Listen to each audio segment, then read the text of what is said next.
ಜೀವನವೆಂಬುದು ಅತ್ಯಮೂಲ್ಯವಾದ ವಸ್ತು. ಇದನ್ನು ನಾವು ಜಾಗರೂಕತೆಯಿಂದ ರಕ್ಷಿಸಿಕೊಳ್ಬೇಕು ಹಾಗೂ ಮುಂದಕ್ಕೆ ಉತ್ತಮ ರೀತಿಯಲ್ಲಿ ಜೀವನ ನಡೆಸ್ತಾ ಹೋಗಬೇಕು. ಇದಕ್ಕೆ ಒಂದು ಉದಾಹರಣೆ ಕೇಳಿ. ಒಮ್ಮೆ ಒಂದು ಊರಲ್ಲಿ ಅಜ್ಜ, ಅಜ್ಜಿ ಹಾಗೂ ಅವರ ಮೊಮ್ಮಗಳು ವಾಸವಾಗಿರ್ತಾರೆ. ಈ ಮೊಮ್ಮಗಳು ಹುಟ್ಟುವ ಸಂದರ್ಭದಲ್ಲಿ ಅವಳ ಅಪ್ಪ ಅಮ್ಮ ತಮಗೆ ಹುಟ್ಟಿದ್ದು ಹೆಣ್ಣು ಮಗು ಅಂತ ತಿಳ್ಕೊಂಡು ತಮ್ಮ ಅಂದ್ರೆ ಅಜ್ಜ ಅಜ್ಜಿಯ ಬಳಿಯೇ ಬಿಟ್ಟು ಹೋಗಿರ್ತಾರೆ. ಈ ಅಜ್ಜ ಅಜ್ಜಿ ಬೇರೆ ದಾರಿ ಇಲ್ಲದೆ ತಮ್ಮ ಮೊಮ್ಮಗಳನ್ನು ತಾವು ಸಾಕ್ತಾರೆ. ಅವಳಿಗೆ ಉತ್ತಮವಾದ ವಿದ್ಯಾಭ್ಯಾಸವನ್ನು ಕೂಡ ಕೊಡ್ತಾರೆ.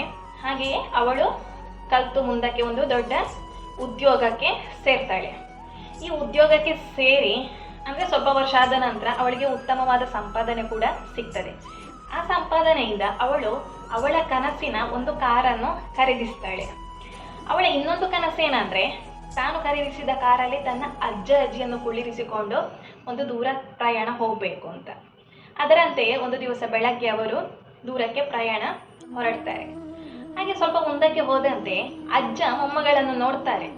ಆಗ ಮೊಮ್ಮಗಳು ಏನನ್ನೂ ಮಾತಾಡದೆ ಸುಮ್ಮನೆ ಕಾರು ಚಲಾಯಿಸ್ತಾ ಇರ್ತಾಳೆ. ಅಜ್ಜ ಕೇಳ್ತಾರೆ, ಯಾಕೆ ಮಗು ನೀನು ಸುಮ್ಮನಾಗಿದ್ದಿ? ಏನಾದ್ರೂ ಅಂದ್ರೆ ಸಮಸ್ಯೆ ಇದೆಯಾ ಅಥವಾ ಏನಾದ್ರೂ ವಿಷಯ ಇದೆಯಾ? ಏನಿದ್ರು ಕೂಡ ಮುಚ್ಚಿಡಬೇಡ, ದಯವಿಟ್ಟು ನನ್ನಲ್ಲಿ ಹೇಳು ಅಂತ ಹೇಳ್ತಾರೆ. ಆಗ ಮೊಮ್ಮಗಳು ಹೇಳ್ತಾರೆ, ಅಜ್ಜ ವಿಷಯ ಮುಚ್ಚಿಡುವಂಥದ್ದು ಏನೂ ಇಲ್ಲ, ಆದ್ರೆ ನನ್ನ ಮನಸ್ಸಿನಲ್ಲಿ ಕೆಲವು ವರ್ಷಗಳಿಂದ ಒಂದು ಪ್ರಶ್ನೆ ಕಾಡ್ತಾ ಇದೆ. ಆ ಪ್ರಶ್ನೆಯನ್ನು ನಾನು ನಿಮ್ಮ ಬಳಿ ಕೇಳ್ತೇನೆ, ನೀವು ಅದಕ್ಕೆ ಸರಿಯಾದ ಉತ್ತರ ನನಗೆ ಹೇಳಬೇಕು ಅಂತ. ಆಗ ಅಜ್ಜ ಹೇಳ್ತಾರೆ, ಆಯ್ತು ಏನದು ಹೇಳು ಅಂತ.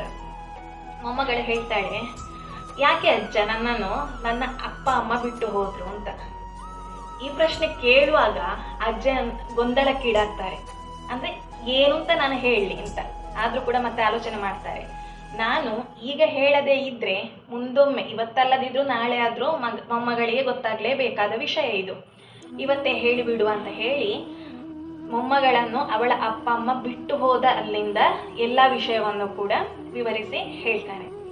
ಆಗ ಮೊಮ್ಮಗಳು ಎಷ್ಟು ಗಟ್ಟಿ ಮನಸ್ಸು ಮಾಡಿದ್ರು ಕೂಡ ಅವಳ ಕಣ್ಣಿನಿಂದ ಧಾರಾಕಾರವಾಗಿ ನೀರಿಳಿತದೆ. ಆಗ ಅಜ್ಜ ಹೇಳ್ತಾರೆ, ಮಗು ನೀನು ಅಳುವುದನ್ನು ಮೊದಲು ನಿಲ್ಲಿಸು.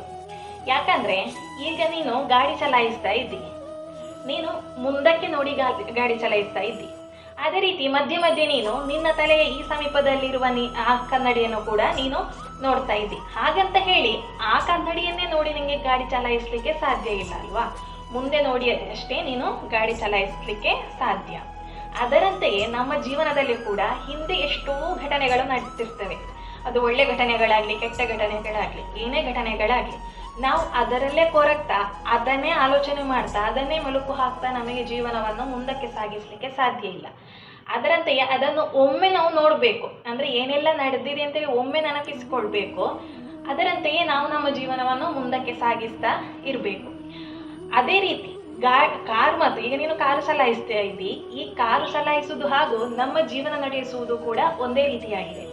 ಯಾಕಂದ್ರೆ ನಮ್ಮ ಜೀವನವನ್ನು ನಾವು ಹಿಂದೆ ನಡೆದ ಘಟನೆಗಳಲ್ಲಿ ಅದರಲ್ಲೇ ಕೊರಗ್ತಾ ಇದ್ರೆ ನಮ್ಗೆ ಮುಂದೆ ಚಲಾಯಿಸ್ಲಿಕ್ಕೆ ಸಾಧ್ಯ ಇಲ್ಲ ಅಲ್ವಾ? ಮಧ್ಯೆ ಮಧ್ಯೆ ಅದನ್ನು ನೆನಪಿಸ್ತಾ ಇರ್ಬೇಕು. ಯಾಕೆ? ಅದು ನಮ್ಮ ಜೀವನದಲ್ಲಿ ನಾವು ಕಲ್ತಂತ ಪಾಠ ಅಂತ ಹೇಳಿ ನಾವು ಅದನ್ನು ಮಧ್ಯೆ ಮಧ್ಯೆ ನೋಡ್ಬೇಕು.